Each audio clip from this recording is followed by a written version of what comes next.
CM Madavoor വന്നു എന്ന് പറയുന്നതും അതുപോലെ തന്നെ പോകുന്നതും അതൊക്കെ കള്ളക്കഥകളാണ്. അങ്ങനെ ആർക്കും വരാനും കഴിയില്ല, വന്നിട്ടില്ല. അങ്ങനെ വരുന്നുണ്ടെങ്കിൽ ഇപ്പോൾ നമ്മൾ സമസ്തക്കാർ മുമ്പിൽ ഒരു നല്ല ഓഫർ വെക്കുകയാണ്.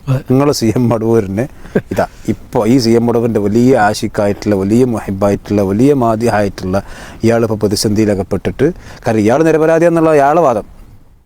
ഇയാൾ ഹസനി പറഞ്ഞു വെച്ചാൽ നിരപരാധി, അയാൾ ജയിലിൽ കിടന്നു, ഇയാൾ നിരപരാധി, ഇയാൾ നിരപരാധി ചെയ്തിട്ടില്ല എന്നാണ് മുപ്രവാദം. പക്ഷേ നിയമത്തിനെതിരെതിരാണ്.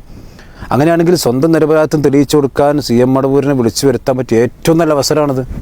അതുകൊണ്ട് ഉപയോഗിക്കട്ടെ, നമുക്ക് എല്ലാവർക്കും ഒന്ന് കാണാമല്ലോ CM മടവൂർ വരുന്നുണ്ടോ ഇല്ലയോ എന്നുള്ളത്. അപ്പോൾ യഥാർത്ഥത്തിൽ അങ്ങനെ വരികയില്ല.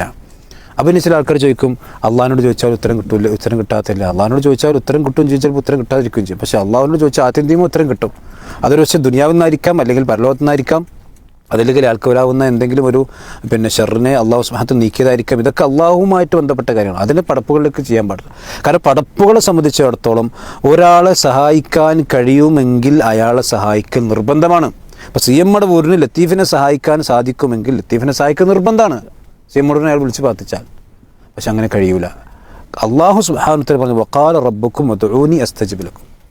നിങ്ങളുടെ റബ്ബ് പറഞ്ഞിരിക്കുന്നു എന്നാണ് CM മടവൂർ പറഞ്ഞു, അല്ലെങ്കിൽ വേറെ ആൾ പറഞ്ഞു, നിങ്ങളുടെ റബ്ബ് പറഞ്ഞിരിക്കുന്നു, നിങ്ങൾ എന്നോട് പ്രാർത്ഥിക്കണം, ഞാൻ നിങ്ങൾക്ക് ഉത്തരം. ഇത് പറയാനുള്ള ശക്തി, കഴിവും അതുപോലെ തന്നെ ഹക്കും അള്ളാഹു സുബ്ഹാനഹു വ തആലക്ക് മാത്രമേ ഉള്ളൂ. അതൊരു മടവൂരിനില്ല, ഒരു പ്രവാചകനുമില്ല, ഒരു അമ്പിയാവിനില്ല, ഒരു വലിയവനില്ല.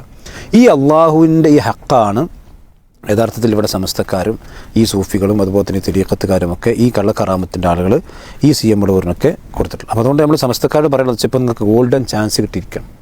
CM മടവൂരിനെ എത്രയും വേഗം നിങ്ങൾ വിളിച്ചു. സൗദി അറേബ്യക്കൊക്കെ പോയ CM മടവൂരിനെ ഏതായാലും കേരളത്തിൽ തന്നെ ആണല്ലോ ഇപ്പോൾ കവറുള്ളത്. അപ്പോൾ ഏതായാലും മടവൂരിൽ കിടക്കുന്ന CM മടവൂർ ഇപ്പോൾ കേരളത്തിൽ സഞ്ചരിക്കാൻ വലിയ പ്രയാസമൊന്നും ഉണ്ടാവില്ല തോന്നുന്നുണ്ട്. അതുകൊണ്ട് വേഗം ഒരിക്കൽ കൂടി പറയുന്നത്, ഇപ്പോൾ സമസ്തക്കാർക്ക് നല്ല അവസരമാണ് ഈ ലത്തീഫിയെ ഈ നിങ്ങൾ പറഞ്ഞതുപോലെ കേസ് ഒഴിവാക്കി കൊടുക്കുക. കേസ് ഒഴിവാക്കിയൊക്കെ ഇതിൽ പറയുന്നുണ്ട്. ഇപ്പോൾ അത് CM മടവൂരിൻ്റെ വലിയൊരു കരാമത്ത് പറയുന്ന കൈക്കൂട്ടം AV ശംസുദ്ദീൻ മുസ്ലിയാർ എഴുതിയ പുസ്തകമാണ്. ഈ പുസ്തകത്തിന് പേര് നിർദ്ദേശിക്കുന്നത് കാന്തപുരം മുസ്ലിയാരാണ്. ഇതിൽ പറയുന്നുണ്ട് കേസ് വേണ്ട.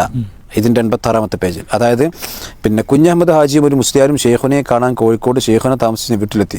അപ്പോൾ ബിസിനസ്സുകാരായ ചിലർ അവരെ കാണാൻ കഴിഞ്ഞു. അവർ കേസിൽപ്പെട്ടിരുന്നു. കേസിൽ പ്രതികൂലമായി വിധി വന്നാൽ അവർ തകർന്നു പോകുന്ന അവസ്ഥയാണ് ഉണ്ടാകുമായിരുന്നു. ഈ സാഹചര്യത്തിൽ ഷെയ്ഖുനയെ മുമ്പ് കാണാൻ വന്നപ്പോൾ കേസ് വേണ്ട എന്ന് മഹാനവറുകൾ പറഞ്ഞിരുന്നു. അവസാനം കേസിൻ്റെ വിധി അവർക്ക് അനുകൂലമായി വന്നു.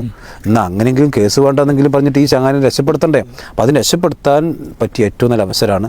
അതുകൊണ്ട് മടവൂരുകാർ ഈ CM മടവൂർ മുരീദന്മാരൊക്കെ ഇടപെട്ടിട്ട് വേഗം ഒന്ന് മുമ്പ് ഇടപെടിച്ച് ആ സാധുവിനെ ഒന്ന് രക്ഷപ്പെടുത്തിക്കേണ്ട പരിശ്രമം. ഏത് ജാമ്യം കിട്ടുന്നതിന് മുമ്പ് രക്ഷപ്പെടുത്തണം. അതൊരു കണ്ടീഷൻ ഉണ്ട്.